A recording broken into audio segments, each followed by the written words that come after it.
ഇത്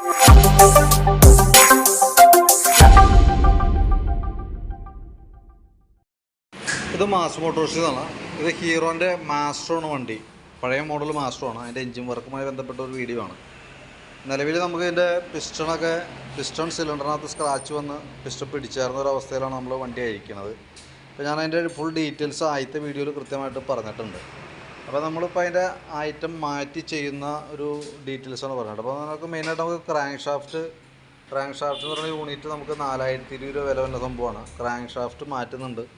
അതേപോലെ തന്നെ സിലിണ്ടർ പിസ്റ്റൺ കിറ്റാപ്പായിട്ട് നമ്മൾ ചേഞ്ച് ചെയ്യുന്നുണ്ട്. അതിന് തന്നെ 2750 രൂപ സിലിണ്ടർ പിസ്റ്റൺ മാത്രം വന്നിട്ടുണ്ട് കേട്ടോ.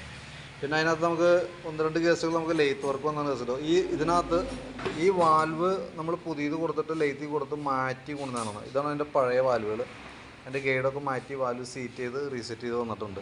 അതിൻ്റെ കൂട്ടത്തിൽ തന്നെ നമ്മൾ 2 വർക്ക് കൂടിയും കൊടുത്തിട്ടുണ്ടായിരുന്നു. ഒന്ന് എൻജിൻ കേസിൻ്റെ ഗിയർ ബോക്സിൻ്റെ ഈ ഭാഗത്ത് ത്രെഡ് കംപ്ലൈൻ്റ് ആയിട്ട് നമ്മളത് ലെയ്ത്തിൽ കൊടുത്തിട്ട് കറക്റ്റ് സ്റ്റാൻഡേർഡ് ത്രെഡിലേക്ക് ആക്കിയിട്ടുണ്ട്. അതല്ലെങ്കിൽ എന്ത് പറ്റുമെന്ന് വെച്ചാൽ ബാക്കിയത്തെ എല്ലാ വർക്കും റെഡി ആയാലും ആ ഭാഗത്തൊരു ഓയിൽ ലീക്കായിട്ട് എപ്പോഴും കാണിച്ചുകൊണ്ടിരിക്കും. അപ്പോൾ അത് കാരണം അഴിച്ച കൂട്ടത്തേക്കിട്ട് നമ്മൾ അതും കൂടി ക്ലിയർ ചെയ്തിട്ടുണ്ട്.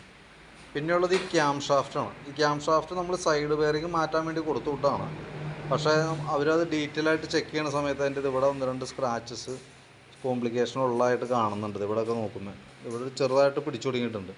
അപ്പോൾ അത് നമ്മളിപ്പോൾ ബെയറിംഗ് മാറ്റി കയറ്റിയാലും കുറേ കഴിഞ്ഞാൽ ഈ ഷാഫ്റ്റ് കംപ്ലീറ്റ് വരും. അപ്പോൾ സ്വാഭാവികമായിട്ടും പിന്നീട് നമ്മളത് വീണ്ടും അഴിച്ച് ചെയ്യേണ്ട സിറ്റുവേഷൻ വരും.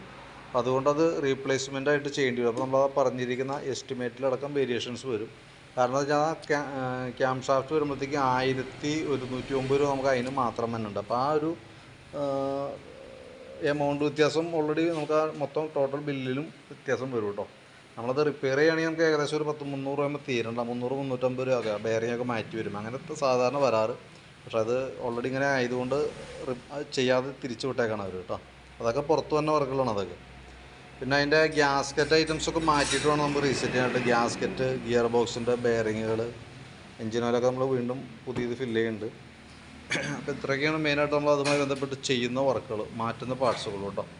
അപ്പോൾ ഞാൻ അതിൻ്റെ വർക്ക് കംപ്ലീറ്റ് ആയി കഴിഞ്ഞാൽ നമ്മളത് എങ്ങനെയാണൊക്കെ മെയിൻറ്റെയിൻ ചെയ്യേണ്ടതെന്നുള്ളത് കൃത്യമായിട്ട് ഞാൻ പറഞ്ഞുതരാം. അതും പ്രകാരം കൃത്യമായിട്ട് ചെയ്യാം. എന്നാൽ തന്നെയാണ് നമുക്ക് ഓൾറെഡി എന്തെങ്കിലും കംപ്ലയിൻറ്റ് എന്തെങ്കിലും വന്നാൽ വാറണ്ടി നമുക്ക് എന്തെങ്കിലും തരാനായിട്ട് പറ്റുള്ളൂ കേട്ടോ. അത് 1 ഇയറാണ് വാറണ്ടി. അത് അതിനകത്ത് 3 സർവീസും ഒരു ഫിൽട്ടർ ക്ലീനിങ്ങാണ് വരാം. 3 ജനറൽ സർവീസും ഫിൽട്ടർ ക്ലീനിങ്ങും. അത് ഓൾറെഡി പെയ്ഡാണ്. നമ്മൾ പൈസ കൊടുത്ത് തന്നെ ചെയ്യേണ്ട വർക്കുകളാണ് അതെല്ലാം കേട്ടോ. നമ്മളിപ്പോൾ അത് കറക്റ്റാണ്. അതിൻ്റെ ആ ഹിസ്റ്ററി കറക്റ്റാണെങ്കിലാണ് എന്തെങ്കിലും ഒരു കംപ്ലയിൻറ്റ് വന്നാൽ തന്നെ നമുക്ക് ഈ 12 മാസത്തിനുള്ളിൽ നമുക്ക് എന്തെങ്കിലും ഒരു പ്രോബ്ലം വന്നാൽ അത് ക്ലിയർ ചെയ്ത് എടുക്കാനായിട്ട് പറ്റുള്ളൂ. അത് പ്രത്യേകം ശ്രദ്ധിച്ചോണം. അപ്പോൾ ഞാൻ വർക്ക് ചെയ്യാൻ സ്റ്റാർട്ട് ചെയ്യാണ്. അത് വർക്ക് കംപ്ലീറ്റ് ആകാൻ വിളിക്കാം. എന്തായാലും നാളെ വൈകിട്ടത്തേക്കൊക്കെയാണ് നമ്മൾ കംപ്ലീറ്റ് ചെയ്ത് തരാനായിട്ട് പറ്റുള്ളൂ. കാരണം എൻജിൻ വർക്ക് ആയതുകൊണ്ട് തന്നെ ഇച്ചിരി താമസം എടുത്താണ് ചെയ്യാൻ പറ്റുള്ളൂ കേട്ടോ.